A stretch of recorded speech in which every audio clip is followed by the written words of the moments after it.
Welcome to the Highlands Podcast, episode 2 of our new season, season 5, and we are going through the book of Philippians in this season. As I shared last week, we are moving to a weekly episode series, and I can't wait to share with you key verses in the book of Philippians that we were not able to get to in our Sunday sermon series. And if you weren't with us last week, I wanted to remind you that there are 3 ways to connect in our Philippians series. One is through the podcast that you're listening to or watching right now, but also through our Sunday sermon series that you can subscribe to the Highlands Sermon Podcast and have that delivered right to wherever you watch your podcast or listen to them. And then also, we're celebrating a book called This Is From God. It's a devotion I wrote through the book of Philippians. We're going verse by verse as we explore Paul's letter. As I shared with you last week, Paul wrote the book of Philippians from prison.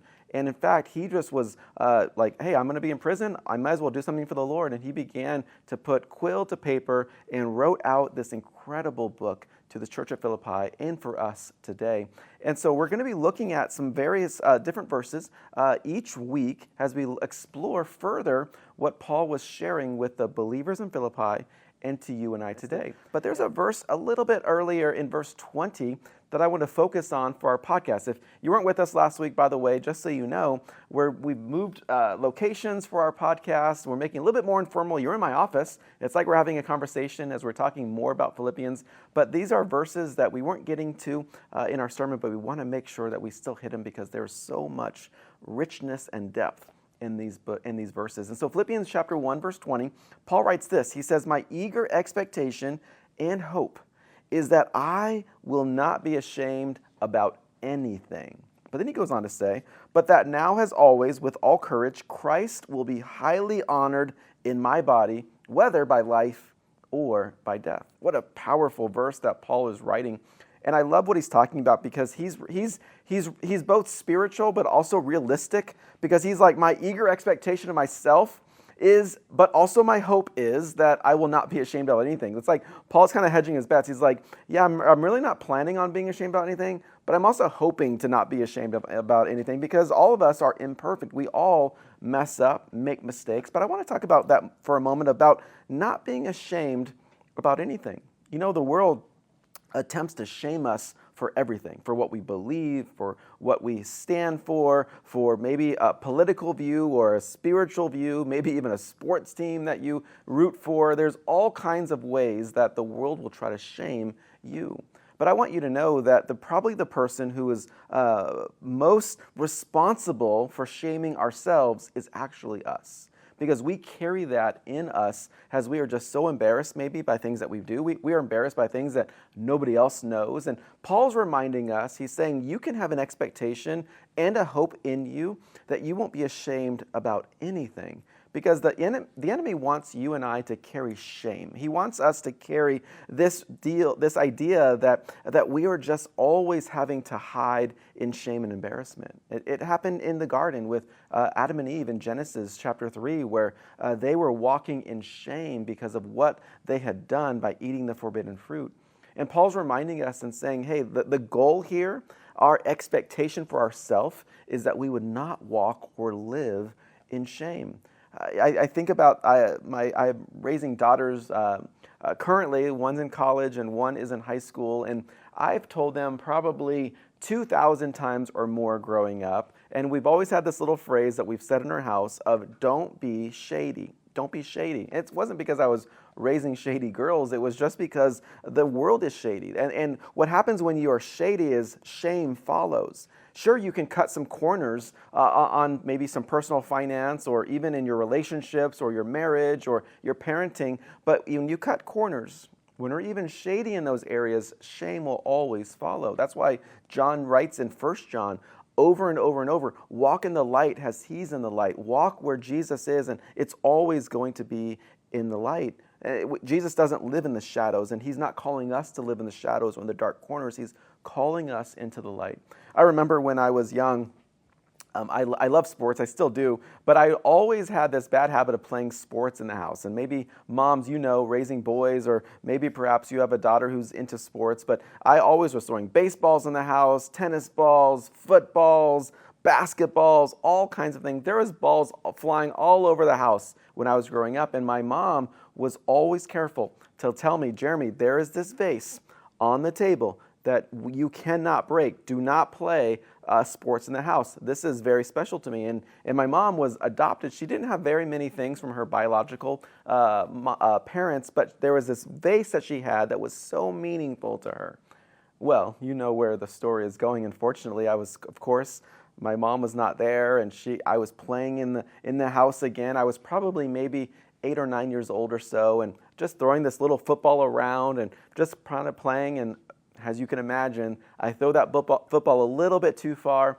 It knocks the vase off of the side table, and it shatters on the ground. Well, I'm 8 or 9 years old, so what in the world am I going to do? Because I know my mom is going to be furious with me. And so I did what I think probably most 8 or 9-year-old boys would do, is I actually shoved all the pieces under the couch. I didn't think my mom would find it. And again, I'm 8 or 9, and I think I can fool my mom. And so I'm putting all the pieces under the couch and making sure that you can't see it. But of course, my mom, as she comes in later that day, and she's sitting on the couch, and she's noticing something is missing, because moms, you have this like sixth sense that like you can like smell it, like something is off in this house. Like, what is it? And she just like what is going on? What is missing? And she zeroed in on the vase that was gone. And, moms, again, you have this like weird sixth sense that you know what is missing and who was responsible for it. And so she zeroes in on me. And I had a younger sister who I tried to deflect. And my mom saw right through that and was like, Jeremy, what happened to my vase? And, again, probably like most 8 or 9-year-old boys, I'm like, Mom, what are you talking about? Are you sure it was there? Trying to like reason with her and try to like tell her like, was there ever a vase, Mom? Like just being a weird boy, like trying to get out of this trouble that I know is coming for me. And my mom, long story short, gets to the bottom of it, finds all of the pieces of this vase under the couch. She's upset. I'm in major trouble, and it was not a good day in the Mel household, and specifically for Jeremy. And I think about that story because that day I broke 2 things. I broke my mom's vase, and I broke my integrity. And there are many times in our life that we do the same.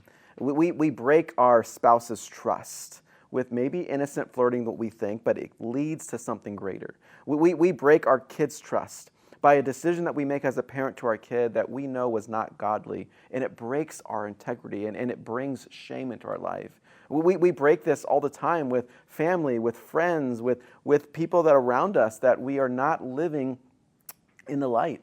But Paul reminds us and says, my expectation and my hope is that I will not be ashamed about anything. My prayer for you as you're watching or listening to this is that you would also not be ashamed about anything. That's my prayer for my life. As I've been reading this verse over the last several months, I'm like, Lord, I don't want to be ashamed about anything, because Paul goes on to mention that Christ will be highly honored in my body. You see, we're not just followers of Jesus on Sunday. We're followers of Jesus at work, and we're followers of Jesus at home, and we're followers of Jesus in our commute, in the neighborhood, and in playing sports, or in our hobbies, or when we're with the boys, or when we're with the girls, or when we're just hanging out. We are always followers of Jesus, and we need to always honor Jesus with our body by not walking in shame. You see, the enemy wants you to walk in shame, but Jesus wants you to walk in the light. So here's the reflection question for episode 2 of our series on Philippians. That's this: what are you doing in secret that you need to stop doing? I have this thing that I say at every wedding that I perform. It's a little bit extreme, I'll admit, but I believe it's such a key to a happy and blessed and shameless marriage. I tell the bride and I tell the groom as I'm standing there before I lead them into their vows, I say there should be nothing between either of you. And I go even deeper. I say there should be no passwords that neither of you know for the others. There shouldn't be a social media password, an email password, a phone password that your spouse does not know. In fact, mom, dad, husband, wife, whoever you are, you should be willing and able to give your phone, to give your laptop, to give your iPad, your tablet to your spouse, to even your kid, and let them look at anything that you have on your device. My girls know. They know my phone passwords. Amy, of course, does. They can go on my iPad. They can go on my phone, my laptop. Anything that I have, they can go on and they can look through my photos. They can go through my text. They can go through my email. They can go through what I'm browsing on these devices, because I want to live in the light and I want to honor God in my body and with my body, but I also want to not live in shame. And so let me encourage you. Are there things that you're doing in secret that you need to stop doing?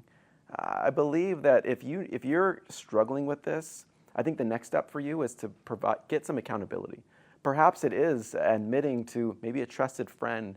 Maybe, guys, you're struggling with something. You need to have a pastor or a spiritual leader or figure in your life that you just need to admit to, confess to, and bring some accountability in. Perhaps you're struggling in your marriage. You just need to get together with your spouse and say, hey, babe, we need to get together and we need to talk through some things. I don't know what it looks like for you, but what I do know is that when we walk in the light, we're following Jesus because he is in the light. What are you doing in secret that you need to stop doing?